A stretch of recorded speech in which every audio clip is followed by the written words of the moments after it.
Bismillahirrahmanirrahim. Assalamualaikum warahmatullahi wabarakatuh. Waalaikumsalam warahmatullahi wabarakatuh. Alhamdulillahi rabbil alamin al-malikil haqqil mubin. Asyhadu an la ilaha illallah wa anna Muhammadan abduhu wa rasuluh.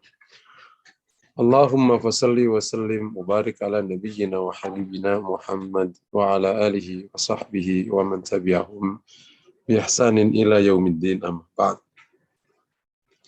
Jamaah yang dirahmati Allah, para peserta kuliah FAI yang berbahagia, kita dengan syukur kepada Allah malam hari ini, Selasa malam, kita bisa bergabung dan semoga kita bisa istiqomah dalam kuliah Tazkiyatun Nafas, kuliah yang butuh waktu, butuh komitmen ya dalam setiap dinamika, kuliah yang bukan sekedar butuh perhatian secara keilmuan, tapi butuh kesungguhan di dalam menata hidup dan menata hati. Dan salah satu variabelnya itu adalah ujian. Terkadang Allah menguji kita bisa menjalani ini, justru dikasih ujian-ujian. Ibarat kalau Selasa malam itu sedang mencari ilmu matematik, ya maka hari-hari itu nanti ada soalnya, bisa nggarap apa enggak. Sebenarnya memang ngaji atau studi Tazkiyatun Nafas itu rentan, kalau dalam bahasa itu rentan dengan ujian. Karena memang kemantapan kualitas hati seorang itu salah satu soalnya ya ujian dalam hidup. Bukan ujian di kelas ujian, kalau itu mah gampang. Tapi memang di dalam hidup. Nah, maka semoga kita bisa selalu melewati dan Allah bimbing bisa memantapkan hal-hal baik yang sudah kita kaji dan bisa terjauh dari hal-hal buruk. Salah satu yang kita bahas hari ini adalah hasad ya. Kita sudah bahas tentang definisinya, sebabnya, ayatnya ya. Sekarang kita bahas tentang maratib atau kita nyebutnya mungkin dua macam jenis hasad ya.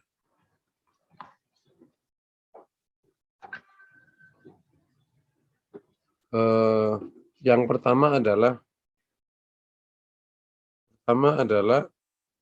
kebencian terhadap kenikmatan itu turun pada yang dihasuti secara mutlak. Nah, baik hilang atau hilang dan pindah ke dia. Dengan segala rinciannya. Ini satu bab, itu satu macam.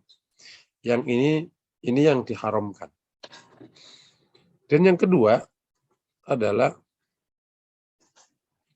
keinginan seseorang untuk bisa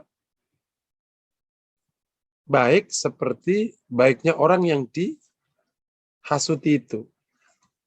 Terutama dalam dua hal, ilmu dan amal soleh. Maka ini masuk kategori ghibthah. Meskipun secara bahasa hasud atau hasad, tetapi ia tidak diharamkan. Makanya istilahnya bukan hasad, tetapi ghibthah. Tapi secara umum itu masuk kategori bahasan hasad.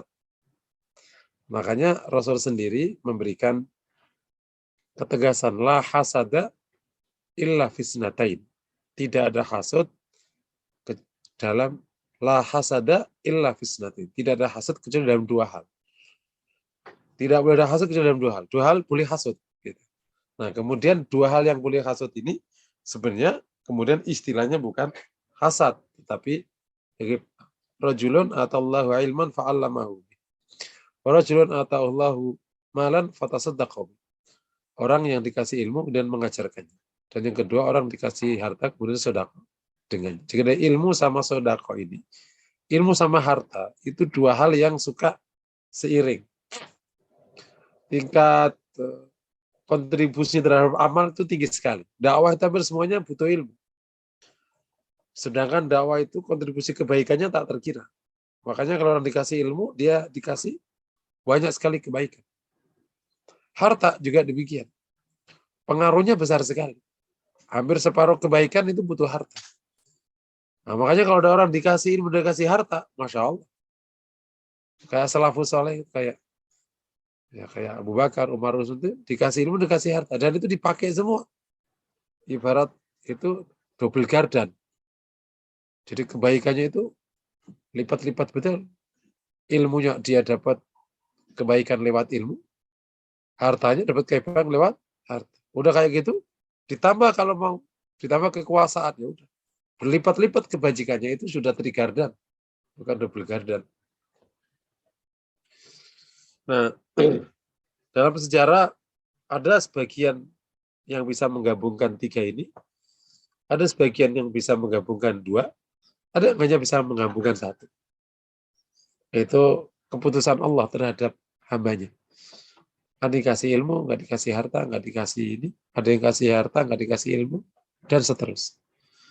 Nah, khusus yang cabang kedua ini akhirnya masuk kategori al-hasad al-mahmud. Hasad yang dipuji, ya, supaya dan supaya juga nggak membingungkan, maka disebutlah istilah namanya ghibthah. Oke ya. Nah, maratibul hasad, poin berikutnya, ada tingkatan hasad.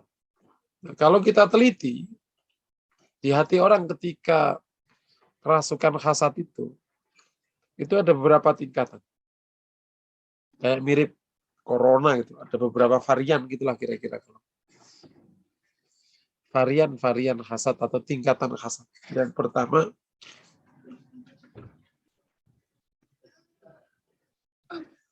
yakni ingin betul hilangnya kenikmatan itu dari yang dihasuti dan pindah ke dia. Nah, itu ada hilang dan pindah. Itu nomor 1. Kedua, hilang. Maratib yang kedua ada hilangnya kenikmatan dari orang tersebut. Dan senang banget kalau hilang, meskipun tidak harus pindah ke dia. Hilang aja.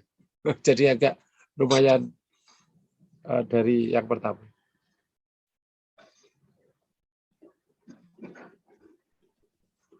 Yang ketiga, berharap hilangnya kenikmatan itu dari orang yang lain, karena kebenciannya kepada orang tersebut, sementara kebenciannya itu dapat diterima syariah. Ini agak detail. Jadi ada orang benci sama seorang, tapi kebenciannya itu syar'i. Apa itu? Karena orang yang dibenci itu mengdolim. Ada orang dolim, tapi berlimpah, kan bikin peta ya kan. Nah, orang ini berharap dihilang tuh dari orang itu. Masuk hasad, Mas. Yang keempat, tidak berharap hilangnya kenikmatan dari orang lain. Tapi berharap dia seperti orang itu. Sehingga orang itu tidak melebihi dia. Nah, jadi ada aja ya namanya orang. Ini tidak masuk di ghibthah. Karena kalau ghibthah itu di kebaikan. Ini enggak bab di luar kebaikan. Kalau ghibthah itu kan yang masih masuk kategori area yang kedua itu kan ilmu yang diamalkan, harta yang disedekahkan. Kalau ini enggak di luar, urusan biasa aja. Jadi dia tidak ingin dilebihi, jadi ingin dapat lebih. Kendaraan nggak boleh ada yang nyalip gitu kali Ustaz ya. Jadi kalau ada orang nggak apa-apa, asal nggak nyalip dia. Itu jadi kelihatannya yang nomor 4 banyak yang di komplek-komplek ya. Jadi kalau orang hebat sih nggak apa-apa, asal jangan nyalip aja. Nah, yang terakhir, orang yang ingin mendapatkan kenikmatan seperti orang lain, kalau akhirnya nggak dapat, dia juga nggak berharap. Itu hilang dari orang itu. Itu yang nomor 3 diperbolehkan. Ya, yang nomor 5 itu, orang yang berharap ingin dapat kenikmatan seperti kenikmatan yang Allah berikan kepada orang lain. Kalau nggak dapat, nggak apa-apa. Dan juga nggak berharap, tanpa berharap hilangnya kenikmatan itu dari orang lain. Yang ini diperbolehkan. Oke ya. Bisa dipahami ya, yang 1, 2, 3, 4. Nah, yang nomor 5 itu karena posisinya dia tidak ingin hilangnya kenikmatan dari temannya atau dari orang lain. Cuma dia ingin seperti dia aja. Dan juga tidak ingin masalah dia disaingi enggak, dia ingin seperti dia aja. Jadi lebih ke arah tomak. Ini masih enggak apa-apa. Karena kan dia tidak berharap hilangnya kenikmatan itu dari orang. Ya kayak atini ma'abtai ibadakas salihin. Berikan kepada kami yang kau berikan kepada orang-orang soleh. Yang di doa waktu surat duha. Itu kan juga ingin seperti orang-orang lain. Boleh. Apalagi itu minta kepada Allah Subhanahu wa ta'ala.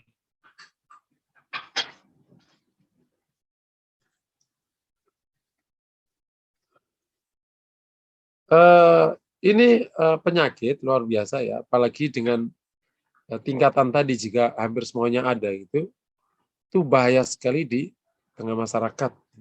Dampaknya luar biasa. Kalau kita detailin dampak dari sifat ini apalagi kalau sudah menggurita luar biasa. Sebagian kita sudah bahas di minggu lalu ya sebagiannya. Tapi ini mungkin beberapa tambahan yang membuat lebih detail. Yang pertama bahwa hasud itu bisa membuat lubang dalam agama seseorang. Lubang itu maksudnya jadi ada celah. Agamanya dia nggak kempleng, itu ada lubangnya. Ibarat kalau bola ada lubangnya jadi bolong. Gitu. Kalau pintu ada lubangnya, ya gampang diisi sama orang. Artinya dengan lubang hasad itu keburukan banyak bisa masuk. Ya, ada ungkapan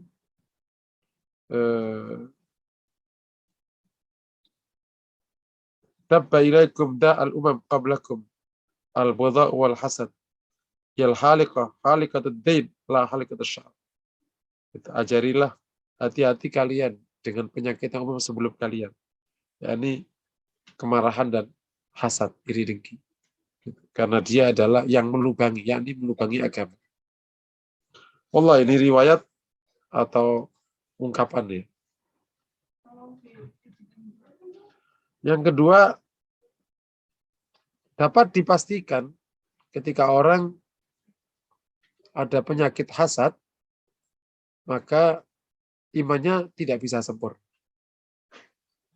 Intifa'u al-iman al-kamil.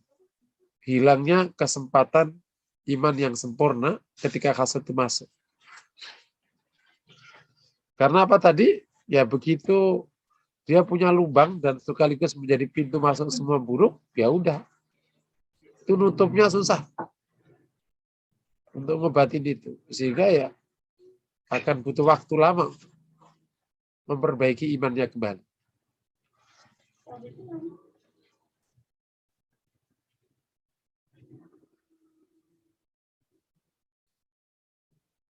Nomor 3, hasad akan menghilangkan keberkahan hidup dan memunculkan benih permusuhan di tengah masyarakat. Hilangnya keberkahan hidup dan munculnya atau bertebarannya benih permusuhan di antara masyarakat. La yazalun nasu bi khairin ma lam yatahasad. Manusia itu akan baik selama tidak saling hasad. Secara logika luar biasa.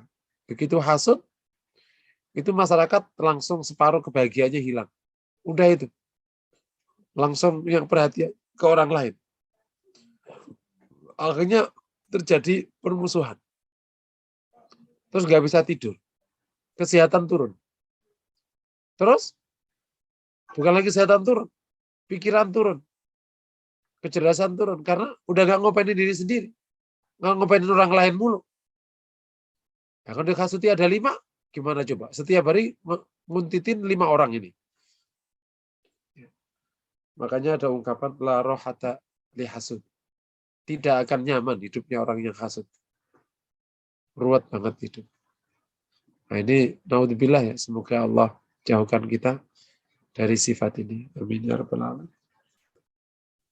Bahkan lebih daripada itu nomor 4 ya, hilangnya kebaikan ya, yang sudah sangat terkenal di hadis. Al-hasad ya'kulul hasanat. Kama ta'kulun narul hatab. Hasad tuh makan kebaikan sebagaimana api makan kayu bakar. Berikutnya, nah, dengan sifat hasud, bisa jadi pelaku hasud akan terbuka untuk berbuat kejahatan lain selain hasud. Bisa akhirnya jadi ghibah, bisa namimah, bahkan bisa pembunuhan. Itu yang kemudian kembali ke poin pertama. Dia melubangi agama. Jadi hal buruk gampang masuk begitu ada sifat hasud. Karena begitu hasud, maka pelakunya akan dengan mudah terprovokasi untuk melakukan hal yang lebih kepada yang dihasuti. Mulai dari ghibah, namimah, bahkan pembunuhan dan lain sebagainya. Seluruh bentuk hal yang lain.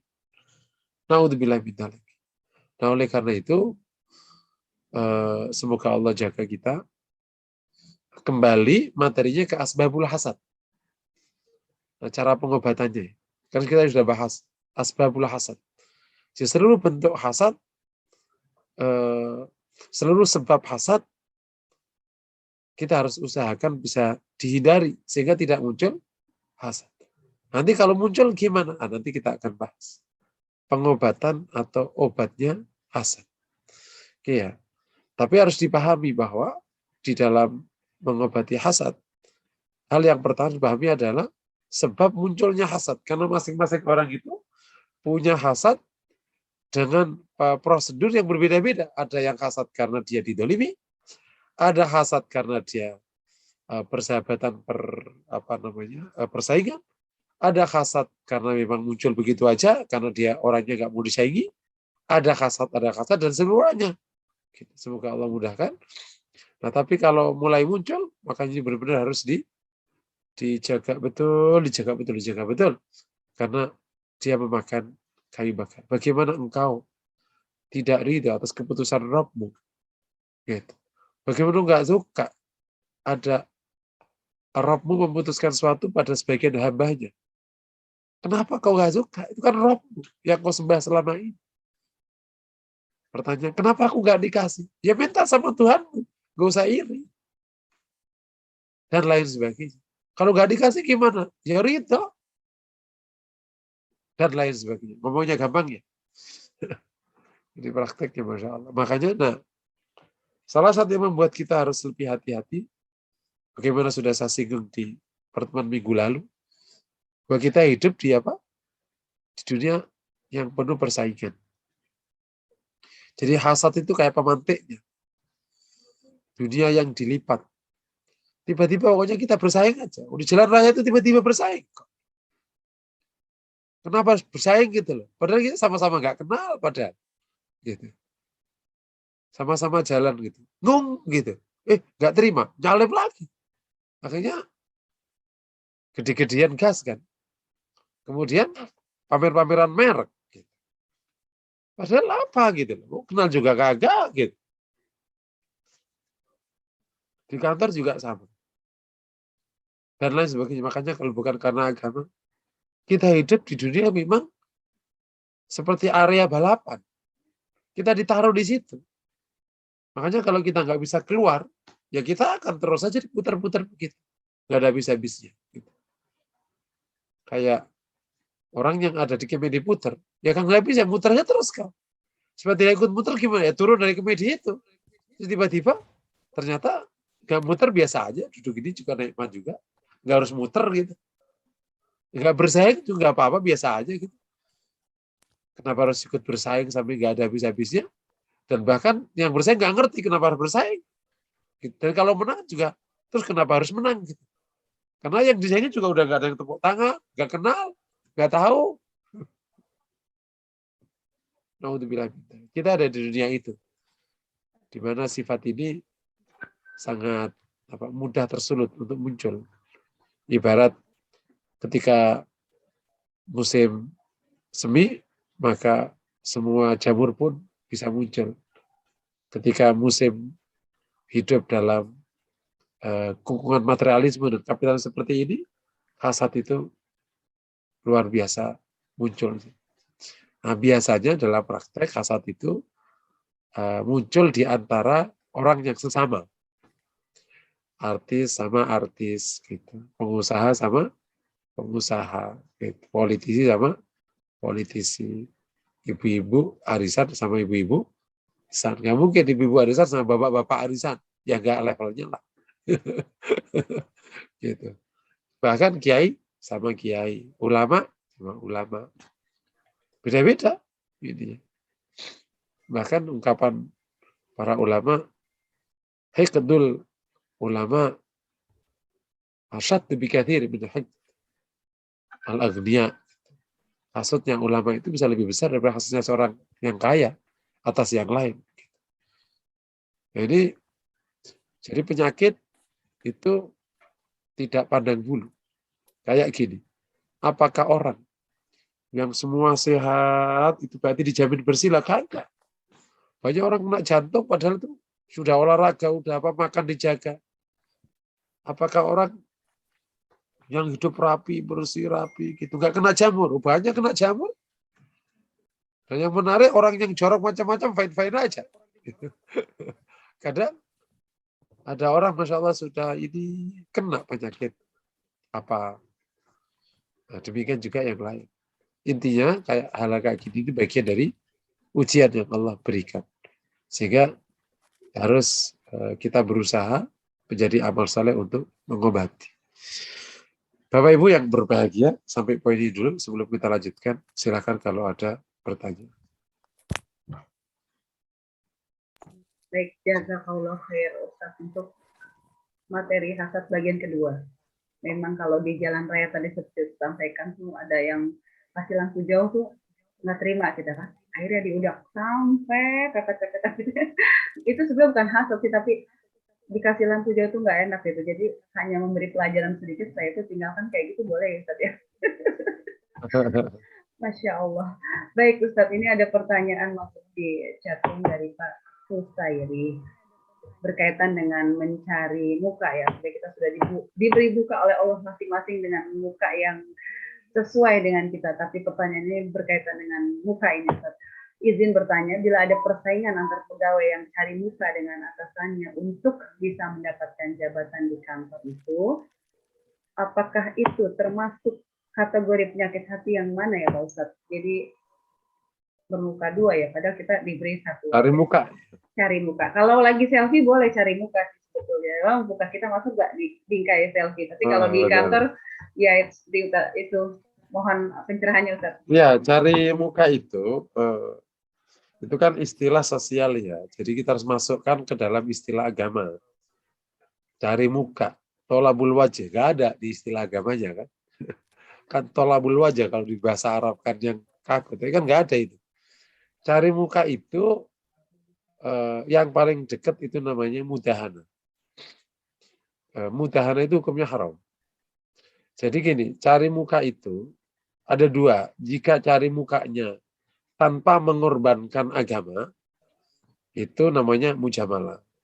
Meskipun istilahnya biasanya bukan cari muka, istilahnya namanya musabasi. Ya, tetapi atau mungkin etika super tinggi. Gitu. Nah, yang kedua namanya mudahana. yakni cari muka yang dengan mengorbankan agama. Contoh cari muka, saking ingin cari muka, sampai ikut-ikutan nggak sholat. Saking ingin cari muka, ikut-ikutan minum. Saking ingin cari muka, jelek-jelekin temennya padahal nggak salah. Itu mengorbankan agama itu. Tapi kalau cari mukanya sekedar ngasih makanan yang enak-enak. Kayaknya bosku ini suka sate ini deh, sate marangi. Kayaknya ada sate marangi paling enak tuh. Di mana tuh? Nah itu dibawain, Pak saya dari, wah kamu tahu selera saya. Kepancing satu. Lama-lama yang lain-lain. Nah itu namanya cari muka yang nggak mengorbankan agama. Ya itu bab etika aja kalau kayak gitu. Bagus nggak bagus nanti dilihat anunya, konteksnya. Nah jadi yang haram yang mudahana. Gitu. Jadi mudahana dengan mengorbankan agama. Wallahu. Nah jadi kalau bab ini apakah masuk ke hasud? tergantung. Lah kalau cari muka itu termasuk karena masuk kategori tidak mau diungguli, ya berarti plus mudahana, ada mudahananya dan ada hasadnya. Bisa aja yang lain tambah lain, kebencian bisa aja dan lain-lain. Wallahu a'lam. Baik, berarti tadi hanya entertain ya, bukan cari muka. Kalau membawakan sesuatu yang memang disukai oleh atasan itu boleh-boleh saja bagian dari entertain dan mungkin ikhtiram kepada bos atau atasan di kantor gitu, seperti itu ya Ustadz ya. Iya, Kalau betul. kasus Betul. yang saya tadi gimana Ustadz? Kasus saya jadinya.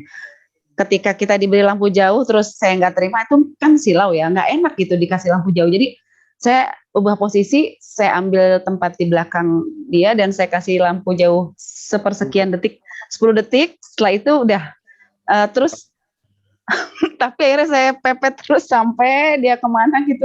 Itu hasad atau gimana? Atau marah ya mungkin? Nah, itu marah sebenarnya. Tapi kalau kita masih kayak gitu, ya ngapain juga? Pertama kayak nggak ada kerjaan aja. Itu yang pertama. Sambil jalan Ustadz, sambil jalan. Bukan, itu yang pertama. Yang kedua, kalau kita misalnya dalam di jalan raya ikut kebodohan orang bodoh, kita tidak mengikuti akhlak yang idza khatabal jahiluna qalu salam. Kalau ada orang bodoh Berisi salam ya, baik. kepadamu maka selamat. Jadi kayak gitu ya udah kasih masuk aja. Maksudnya Selesai, bahwa ya intinya sih kasih pelajaran lampu jauh itu kalau di hutan boleh lah, tapi kalau di dalam kota itu kan ya, silau gitu. Yang ngasih pelajaran orang lain. Baiklah. Baik Ustaz. Siap-siap. Baik, saya cek kembali. Kecuali emang berlebihan mungkin apa-apa ya. Mungkin. Siap-siap. Baik Ustaz, saya izin membacakan kembali pertanyaan dari Ibu Sis Miliana. Beliau bertanya, antara laki-laki dan perempuan mana yang lebih berpotensi dengan sifat hasad tersebut? Kayaknya di kantor juga kalau udah nyangkut jabatan bisa ya. kirim-kiriman itu ya, teluh-teluh gitu. Masya Allah, itu laki-laki juga. Baik Ustadz ini, jadi mana yang lebih berpotensi untuk memiliki sifat hasad tersebut? Apakah laki-laki atau perempuan? Jazakumullah khairan katsir. Saya nggak punya data yang harus diteliti. Iya. Karena secara nakli kayaknya kok saya nggak ada. Saya pikir dua-duanya berpotensi untuk bahwa perempuan lebih banyak membawa rasa gitu. Tapi laki-laki punya sifat dominasi ya. Jadi dia tidak mau disaingi. Nah, sehingga kalau perempuan nggak mau disaingi ya itu lebih-lebih lagi. Jadi saya pikir dua-duanya memiliki potensi yang sama. Wallahu a'lam. Baik, jazakallah khair Ustadz. Ini ada Ibu Yuli sudah raise hand dan saya cek dulu berapa peserta kuliah kita yang raise hand. Baru Ibu Yuli. Disilakan kepada Ibu Yuli untuk bertanya langsung kepada Ustadz. Assalamualaikum Ustadz. Waalaikumsalam warahmatullahi wabarakatuh. Tadi Ustadz membolehkan gitu kalau yang tidak melanggar gitu ya Ustadz ya. Dicontohkan tadi orang memberikan sesuatu kepada orang lain karena mungkin tahu kesenangannya katakanlah gitu ya Ustadz, atau mungkin apa itu bukan juga nggak ikhlas ya Ustadz ya. Nah kaitannya sama ikhlas itu bagaimana? Kalau kita nggak ikhlas kan bukan berarti nggak apa-apa Ustadz, dosa kan Ustadz ya. Gimana Ustadz? Jadi gini, antara ketika orang memberi sesuatu karena maksud tertentu ya. Nah ini kan tergantung maksud tertentu ini dalam koridor apa. Tadi kan konteksnya orang yang cari muka tadi ya. Cari muka tadi. Nah kalau kemudian dia tadi memberi karena apa tadi supaya dapat promosi. Nah sekarang kita lihat konteksnya. Apakah itu masih di lajur ikhlas atau tidak di lajur ikhlas? Kan sama dengan gini Bu, orang nyari orang kerja kan salah satu targetnya ada gaji. Targetnya adalah promosi. Itu waktu bahasan ikhlas sudah terbahas ya insya Allah. Nah, target yang ada di hati seseorang ini apakah otomatis dia menghilangkan keikhlasannya? Jawabannya tergantung itu di lajur mana. Kalau dia masih di lajur, kenapa dia harus dapat gaji ya? Pakai nafkah. Kalau gajinya nggak banyak, nggak cukup. Nah, berarti sebenarnya belum keluar dari jalur ikhlas. Dia mau promosi. Kenapa? Nah, itu bab itu yang kemudian bisa diteliti. Memang bab ini perlu agak sedikit jeli ya. Karena kan selain Allah itu tidak ikhlas. Tapi dalam praktek, dalam hidup itu kan ada hal-hal lain yang prakteknya secara alami orang punya tujuan itu. Kayak orang mau nikah cari istri dong. Contohnya, Pak, saya mau ngelamar anak Bapak. Itu mau nyari apa? Nyari ya supaya Bapak setujui. Ini Pak, saya bawain Pak. Kan gak ikhlas dia namanya Pak. Gitu. Dek, kamu ikhlas dong ngasih Abah, Bapak. Kalau ikhlas merasa setujui. Ya kan orang secara manusiawi karena dia mau ngelamar, ngasih makanannya supaya diterima. Ini ikhlas apa enggak? Nah, masih ingat ya bahasan ini? Demikianlah di konteks-konteks itu, maka ada hal-hal yang memang menjadi harapan yang bersifat duniawi, itu di lajur mana dia? Kalau masih di lajur kebaikan, ya semoga masih kategori ikhlas. Gitu. Tapi kalau lajurnya sudah keburukan, ya enggak. Nah, ada beberapa yang gampang untuk menjelaskannya. Kayak ya paling gampang orang zakat agar disebut orang, nah itu gampang anunya. Ini mah tidak ikhlas. Yang rumit itu kalau ada hal duniawi yang memang secara manusia memang duniawi menjadi hari-harinya. Nah, itu masuk enggak ya? Kayak orang kerja nyari gaji sama aja. Kerja kan harus karena Allah. Kok itu nyari gaji? Berarti nggak usah gaji ya Pak. Wah seneng banget ya punya pegawai ikhlas. Ya kalau kayak gitu bubar anunya rumah tangga.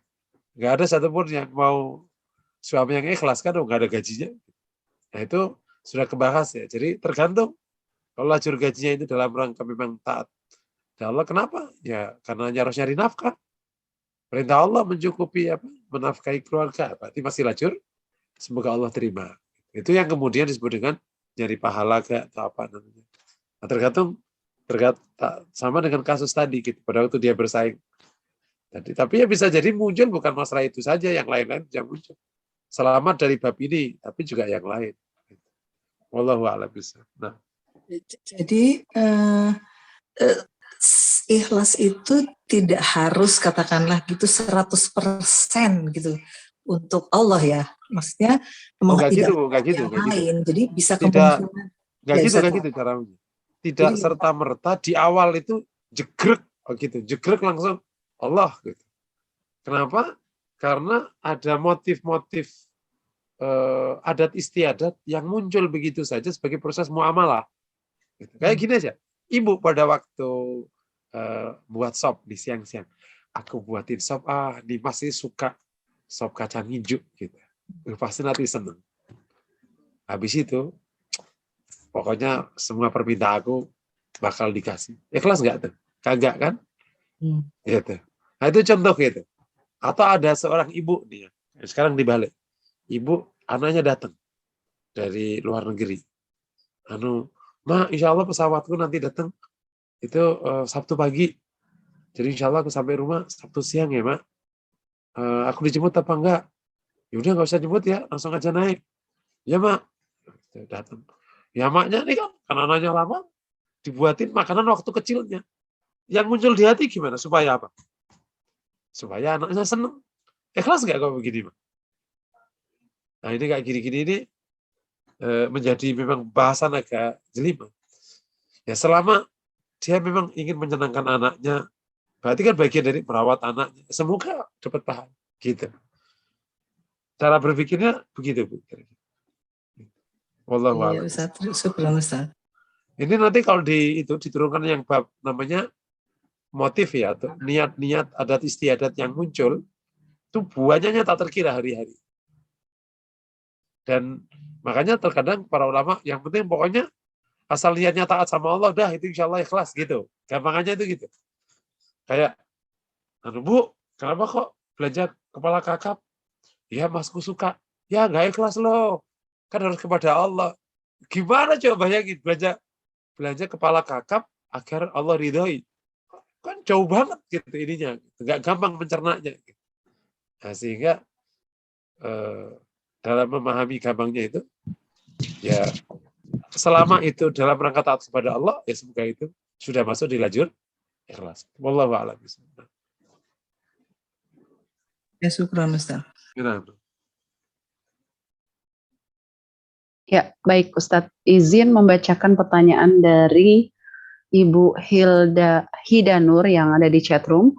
Beliau bertanya, bagaimana solusi menghadapi saudara yang hasad ketika setiap kita membuka usaha baru? Apakah akan mengurangi keberkahan? Mohon penjelasannya, Ustaz. Oh iya, kalau ada tanda-tanda hasad, ini memang kita harus waspada. Karena kan memang ada anjuran dari Nabi, hati-hatilah dengan matanya orang yang hasud. Kita sekaligus kalau gitu tambahan materi ini sekaligus. Jadi kalau ada satu tanda di mana ada orang hasud ke kita, nah itu malah harus hati-hati. Ada tanda-tanda orang hasud, apapun tandanya ya, bisa peleroan matanya, gitu, atau mulutnya atau ungkapannya. Nah, itu yang pertama tawakal kepada Allah. Ya Allah, saya serahkan urusan ini kepada Allah. Semoga selamat. Nah, yang kedua ruqyah. Kita baca doa. Makanya termasuk salah satu doanya ya kul mu'awwidhatain. Kan ada wamin syarri hasidin idza hasad. Itu nomor 2. Yang ketiga berbuat baik sama yang hasud untuk supaya mengurangi tingkat hasadnya. Entah memberi, tak apa gitu. Supaya apa? Supaya kita tidak kena ain matanya orang yang hasad. Dan yang ketiga menghindari pergumulan agak sering. Kalau udah tahu hasad, udahlah jangan malah sering ketemu. Gitu. Tapi baik aja, baik. Gitu. Ya, paham ya. Ini supaya apa? Kita tidak kena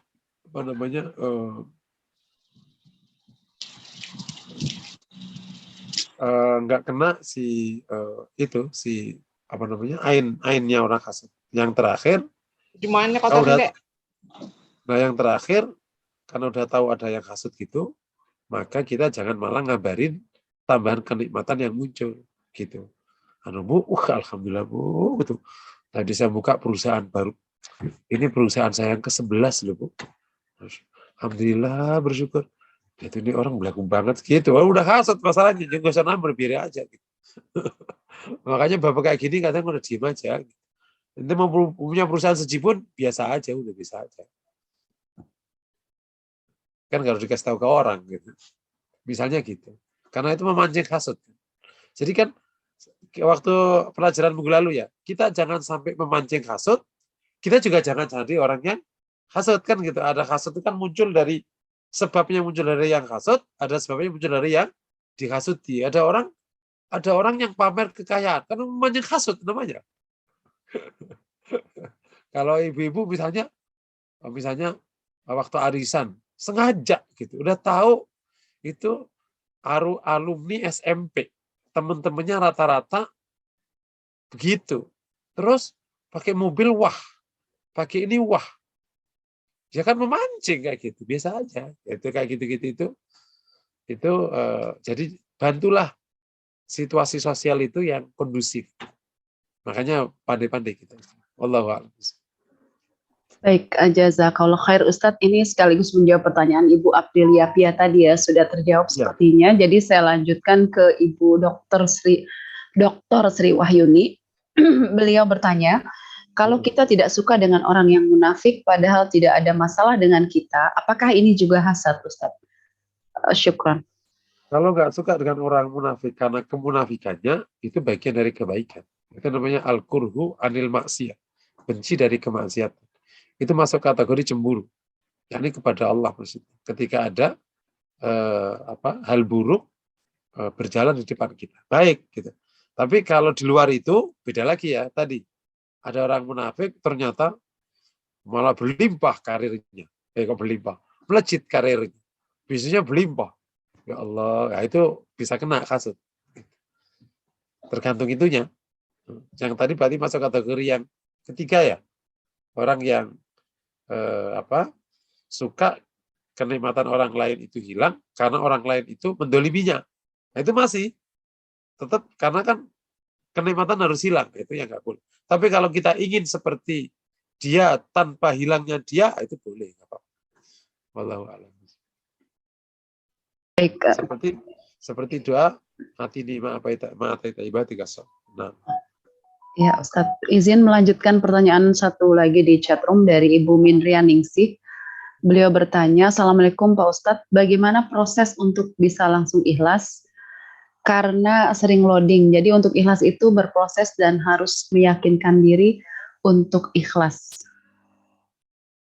Bagaimana jadi menurut ikhlas Ustadz? itu ikhlas itu kayak timbul tenggelam gitu. Udah yang paling gampang dijalani aja. Udah ditata ikhlas itu sekejap bisa nggak ikhlas. Insya Allah. Semoga Allah jagai. Jadi kalau secara teori dasarnya, yang pertama perbanyak aja amal. Biasanya amal yang paling banyak itu cenderung lebih gampang ikhlas. Kayak orang tidak pernah kultum. Kultum sekali, heboh sekampung. Ibu mertua dikasih tahu, kakak ipar dikasih tahu. Kak, aku nanti kultum ya, lihatin ya. Gitu.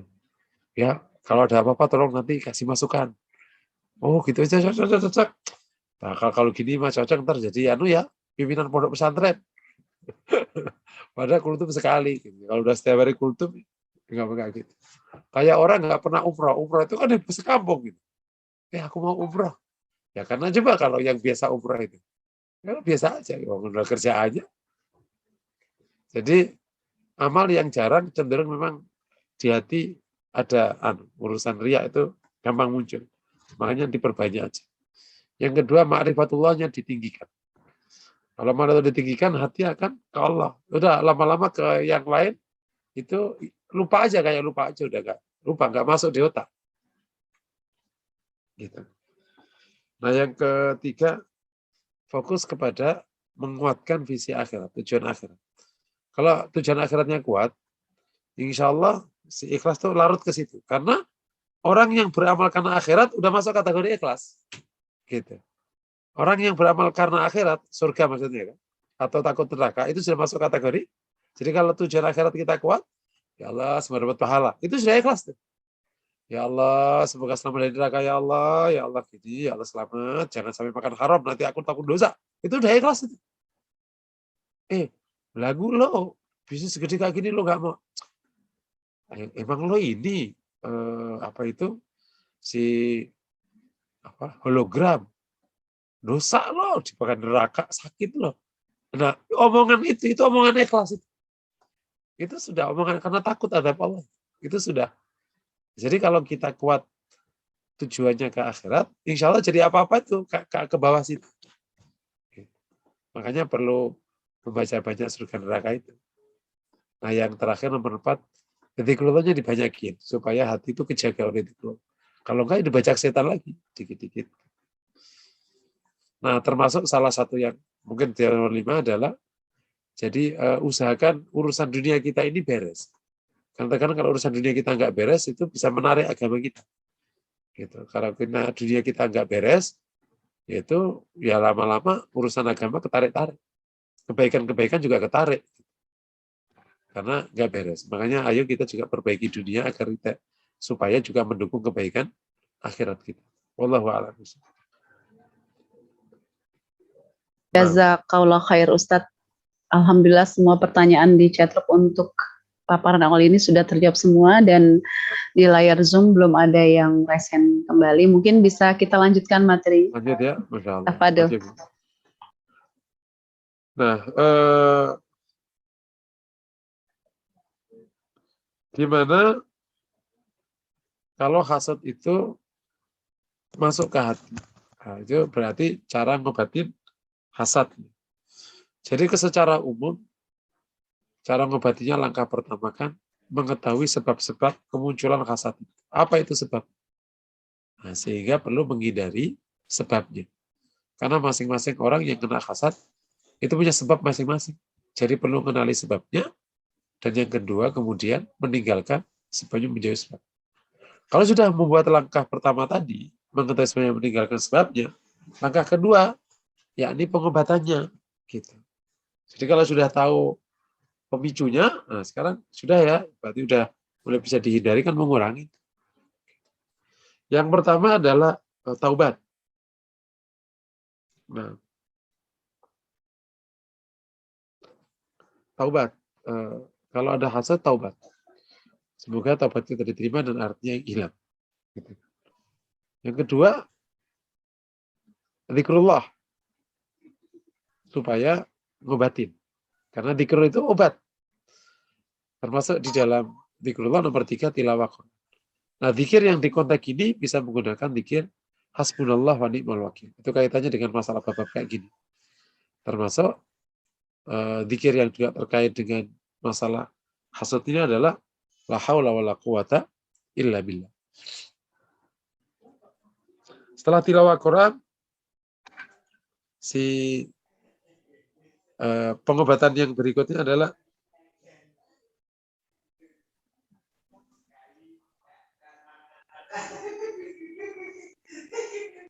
justru melakukan kebaikan kepada yang dihasuti.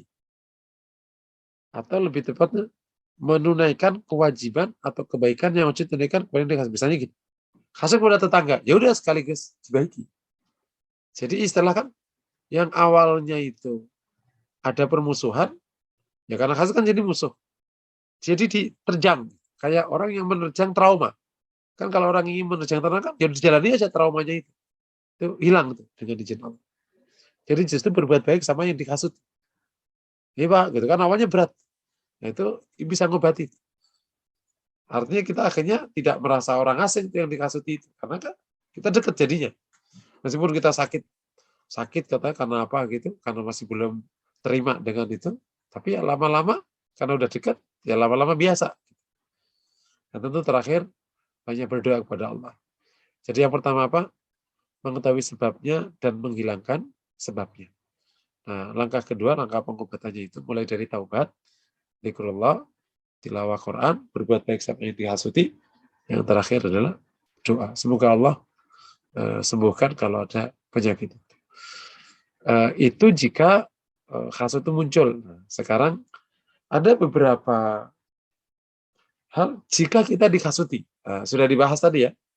Jadi kalau kita naudzubillah, kalau ada kasus muncul, maka itu. Kalau kita dihasuti, kembali tadi yang sudah saya sampaikan, maka kita harus hati-hati, jangan sampai nanti kena masalahnya itu hanya dengan izin Allah. Ain al-hasid, kena pandangan mata yang hasud yang berdampak kemana-mana.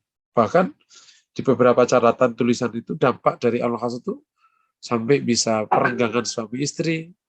Naudzubillah ya, tentu itu tidak ada yang kuasa kecuali Allah. Usaha menjadi berantakan, karir menjadi ilmu juga menjadi lupa. Itu ainul hasid, matanya orang hasid. Ada belasan dampak daripada ainul hasid. Ya, seluruh bentuk kekacauan dan kekacauan dan kegagalan itu bisa karena ainul hasid. Makanya sampai doa secara khusus kan. Wa min syarri hasidin idza hasad. Keburukan hasutnya orang yang hasut ketika hasut. Masya Allah. Saking berarti. Makanya di konteks itu perlu ruqyah. Dan perlu berbuat baik sama yang hasut tadi justru. Nah, gitu. Supaya nanti dia berkurang hasut. Naudzubillah. Sudah kita bahas. Nah, ada berapa ayat Bapak Ibu yang dirahmati Allah. Yang menjadi inspirasi dari bab hasad. A'udzubillahi minasyaitonir rajim. Wa idz qulna lil malaikati isjudu li Adam fasajadu illa iblis kana minal jinni fafasaqa an amri rabbih. Allah berfirman, wa idz qulna lil malaikati, ketika kami berkata kepada malaikat, sujudlah kepada Adam, maka mereka sujud kecuali iblis. Iblis itu dulu dari jin, kemudian berbuat fasik dari perintah Rabb-nya. Kan kalau di ayat yang lain, dia tidak mau sujud karena ana khairum minhu khalaqtahu min tin wa khalaqtani min nar wa khalaqtani min nar wa khalaqtahu min tin. Saya lebih baik daripada dia, kau ciptakan aku dari api dan kau ciptakan dia dari tanah. Jadi ada perasaan lebih baik sehingga tidak mau.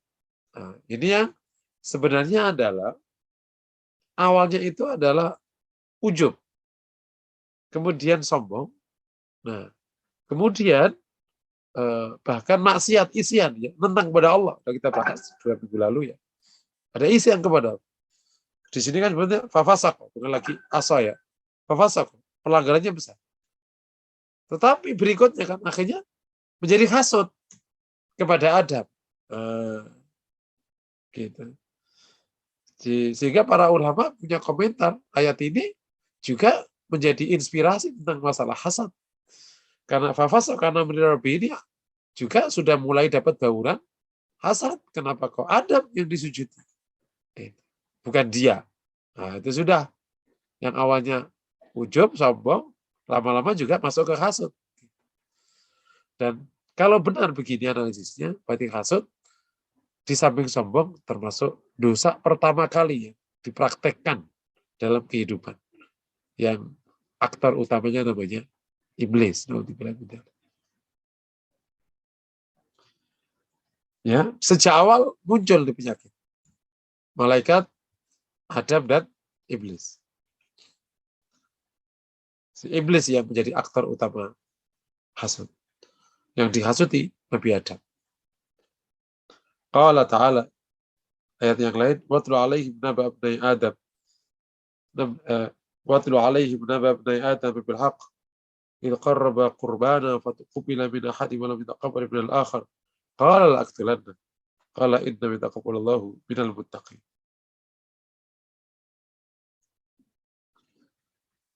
Bacalah kepada mereka tentang cerita 2 anak Adam. Dengan benar ketika mereka berkorban dengan 1 korban, maka salah satunya diterima dan yang lain tidak diterima. Kalau laqtulanna, saya akan membunuh. Bagi yang tidak diterima, membunuh. Ini yang menarik, ini bab masalah kebaikan. Ini bab kebaikan. Tapi loh, kok kenapa tidak masuk ghibthah itu? Tapi karena dia iri, yang diterima itu saudara. Kalau ghibthah enggak, dia ingin seperti dia. Gitu. Bukan dia jangan diterima, aku yang diterima, itu namanya iri. Kalau ghibthah itu dia ingin berbuat baik seperti saudaranya, ya selesai, nggak ada yang dirugikan. Jadi bisa muncul hasad di tengah kebaikan karena ingin hilangnya kebaikan dari saudara. Ini juga termasuk praktek hasud yang agak awal sudah di antara Bani Adam, sehingga melahirkan pembunuhan. Sampai ke situ, ini gara-gara tidak terima saudaranya yang diterima. Padahal itu urusan Allah. Makanya jawabannya qala innama yataqabbalallahu minal muttaqin. Allah itu menerima korbannya orang-orang yang bertakwa. Demikian juga misalnya di ayat ini, jadi hasad luar biasa muncul. Wadda katsirun min ahli kitab law yaruddunakum min ba'di imanikum kuffaran hasada min 'indi anfusihim min ba'di ma tabayyana lahumul haqq. Ingin sekali banyak di antara Alkitab yang ingin kalau mereka itu bisa mengembalikanmu dari iman kalian menjadi kafir karena hasud dari diri mereka sendiri setelah datang kepada mereka kebenaran. Ini hasud akan keimanan dan ingin imannya itu hilang jadi kafir. Biar dia sendiri yang masuk surga itu kalau mau diteruskan. Ini juga masuk kategori hasad. Kenapa? Quran bahkan menyebut hasadam min indi anfusihim. Nah, itu awalnya kan karena kan yang muncul nabi dari Quraisy. Padahal mereka udah tahu memang muncul dari Mekah gitu. Dari Quraisy. Salah satu dasarnya dari riwayat dari Thalhah bin Zubair yang mengatakan saya pergi ke Busra. Yang langsung saya terjemahkan nih. Nazaltu fi Busra fara'aitu ar-rahib khataba idan nas wa qala ayyukum min Quraisy? Faqultu ana, kata Thalhah. Jadi saya itu pergi ke Busra. Busra itu bukan Basra yang di Kufah. Busra itu satu kota di daerah Syam, di Syria. Itu tempat pasar.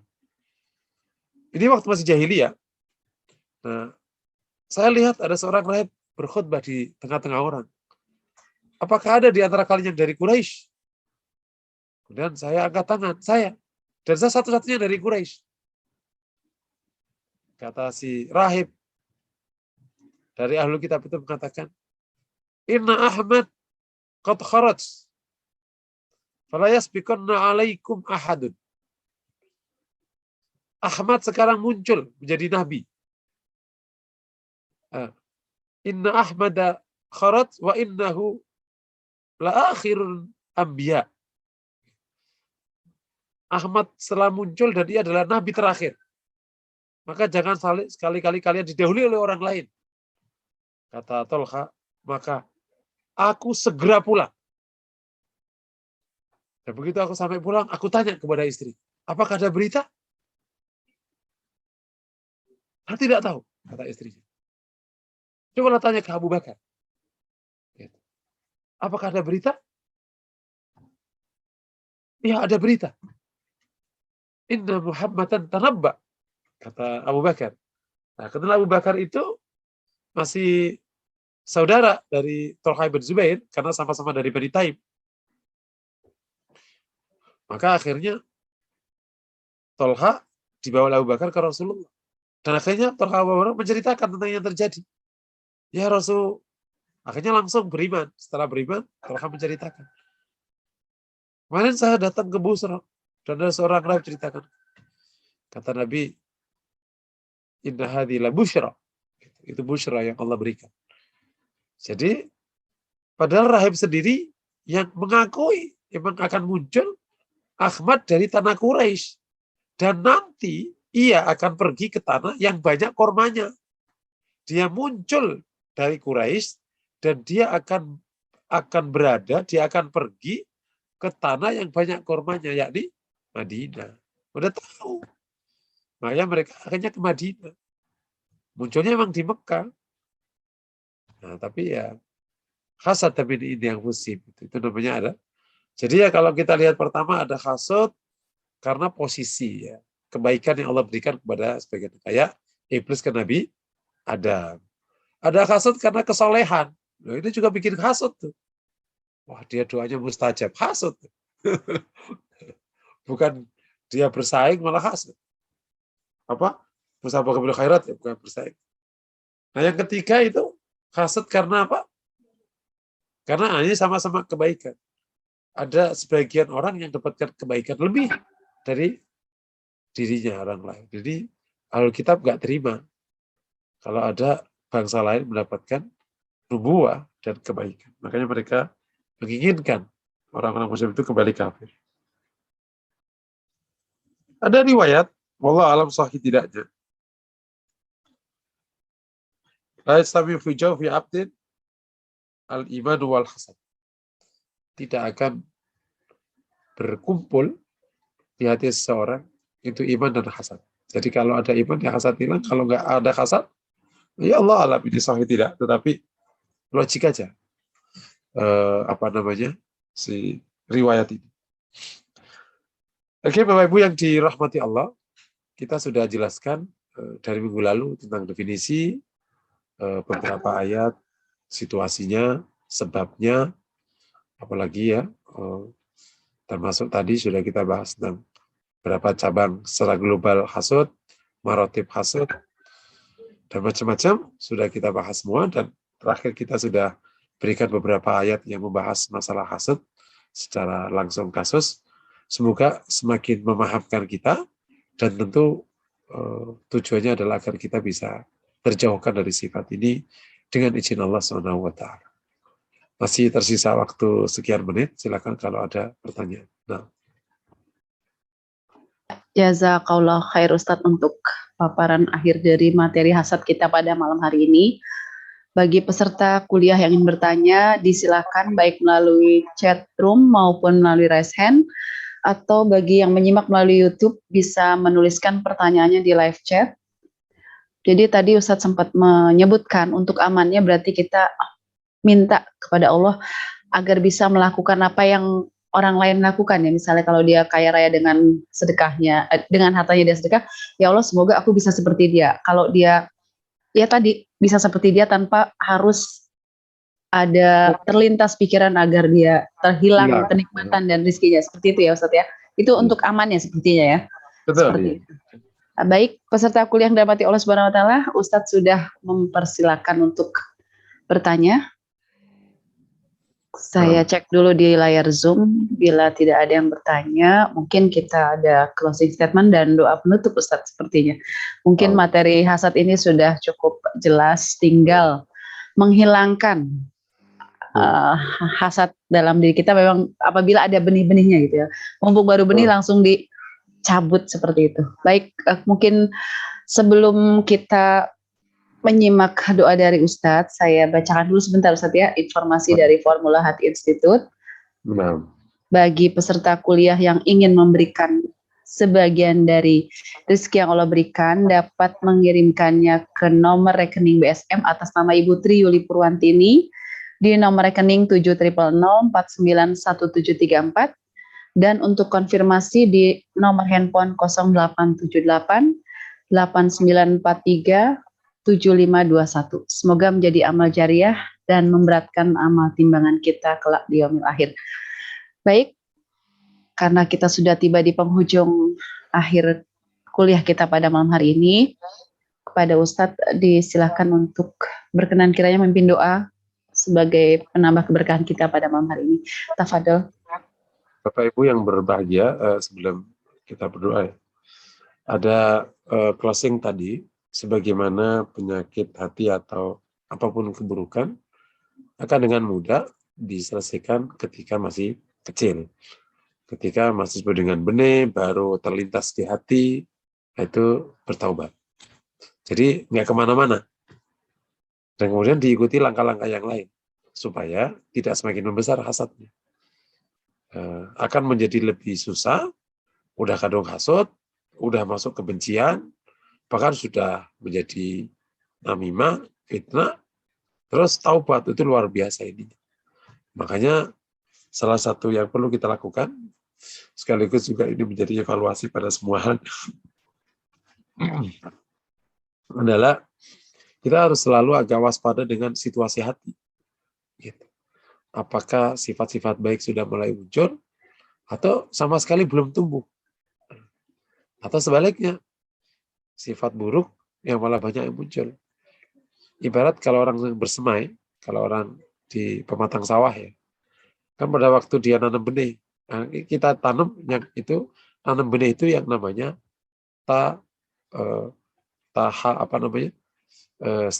tahliyah ya, pakai hak, metode pertama ya.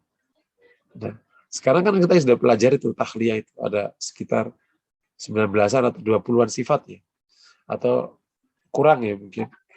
Itu sudah muncul belum? Kayak kemana ada tawakal, ada apa macam-macam, itu muncul belum? Oh belum. Kita lihat.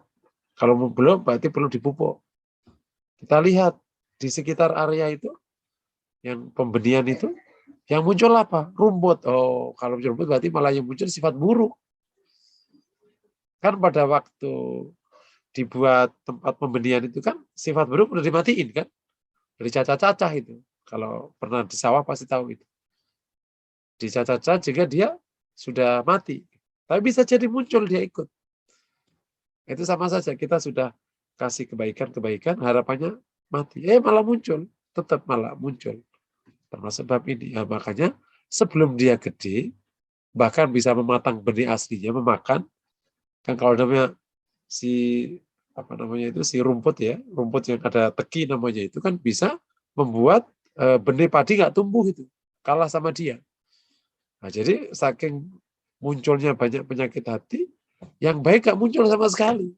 Nah itu jangan, nanti berat. Nah, jadi ada sejak awal kita harus namanya waspada. Sebagaimana kita waspada kepada kondisi fisik kita sejak awal supaya tidak kena penyakit, kita ya waspada, jangan sampai hati kita kena penyakit. Tapi sebaliknya juga tumbuh sifat baik. Itu sejak awal. Bukan sudah mulai ngaco, kesana kemari, udah susah perbaiki biasanya. Bukan. Tentu hanya Allah. Gitu. Orang tuh kalau udah riya, naudzubillah min dzalik, itu bisa setahun, 2 tahun, 3 tahun, 4 tahun, 5 tahun, 6 tahun, itu gak hilang-hilang. Gak perasaan ada hilang itu kalau nggak mendapatkan tepuk tangan orang. Gitu. Karena udah kandung, berdarah mendaging. Gitu. Gitu. Itu dampaknya nanti kalau udah jadi orang tua cerita masa lalu itu. Karena yang masa harinya udah nggak ada yang diceritakan. Dan lain sebagainya. Sama dengan penyakit yang lain. Gitu. Jadi benar-benar Masya Allah. Gitu. Kalau bukan Allah yang membersihkan hati kita, emang gak ada yang bisa membersihkan hati. Makanya perlu kita berdoa kepada Allah Ta'ala. Nah itu yang pertama ya, closing statement. Yang kedua adalah ini termasuk deretan penyakit hati yang mungkin sampai akhirnya sampai hasad. Ya, masih ada deretan penyakit yang lain. Nah, kita akan pindah mulai minggu depan itu bab tentang tipu daya setan atau modus operandi setan. Oke ya. Nah bukunya, awas bukunya Talbisu Iblis. Beda lagi buku nih, ganti buku.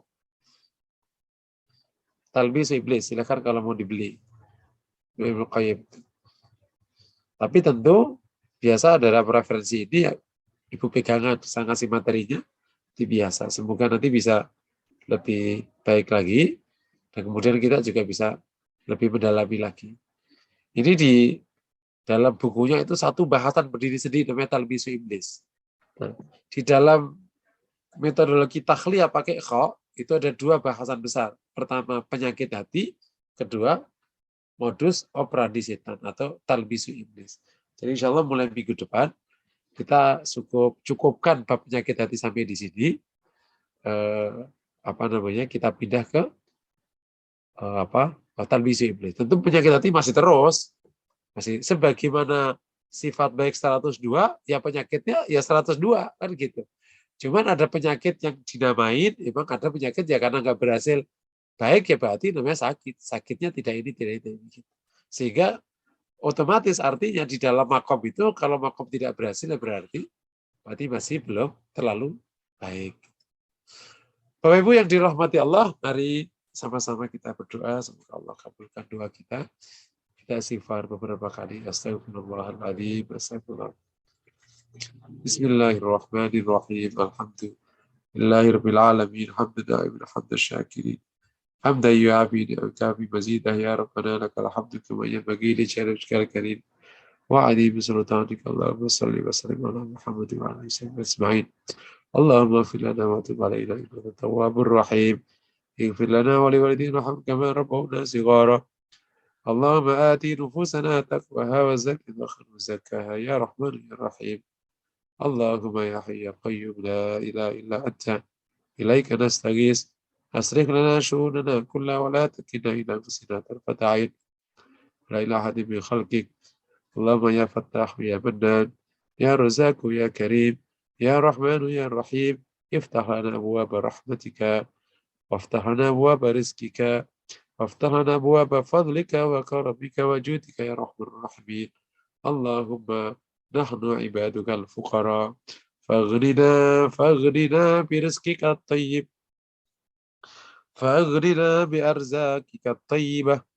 والمباركة من عندك يا أرحم الراحمين اللهم أغننا بحلالك عن حرامك بطاعتك عن معصيتك اللهم لا حول ولا قوة إلا بالله العلي العظيم أسألك بأنك لا إله إلا أنت الأحد الصمد الذي لم يلد ولم يولد ولم يكن له كفوا أحد أن تصلح لنا شؤوننا وأن تصلح لنا دنيانا التي فيها معاشنا وأن تصلح لنا آخرتنا التي إليها معادنا وأن تصلح لنا ديننا الذي هو عصمة أمرنا ربنا ظلمنا أنفسنا وإن لم تغفر لنا وترحمنا لنكونن من الخاسرين ربنا آتنا في الدنيا حسنة في الآخرة حسنة وقنا عذاب النار وصلى الله وسلم على محمد وعلى آله وصحبه وسلم الحمد لله رب العالمين السلام عليكم warahmatullahi wabarakatuh. Waalaikumsalam warahmatullahi wabarakatuh. Jazakallah khair Ustaz. Semoga doa-doa yang tadi kita lantunkan naik ke langit dan Allah memberikan pengabulannya. Baik, peserta kuliah yang dirahmati Allah Subhanahu wa taala, tuntas sudah kuliah Tazkiyatun Nafs kita pada malam hari ini dengan bahasan hasad. Semoga kita bisa mengikis benih-benih hasad yang tumbuh dalam diri kita. Kita akhiri perjumpaan kita dengan membaca doa kafaratul majlis. Subhanakallahumma wa bihamdika asyhadu an la ilaha illa anta astaghfiruka wa atubu ilaik. Saya yang bertugas malam hari ini mohon maaf bila ada hal-hal yang kurang berkenan. Billahi taufiq wal hidayah. Wassalamualaikum warahmatullahi wabarakatuh.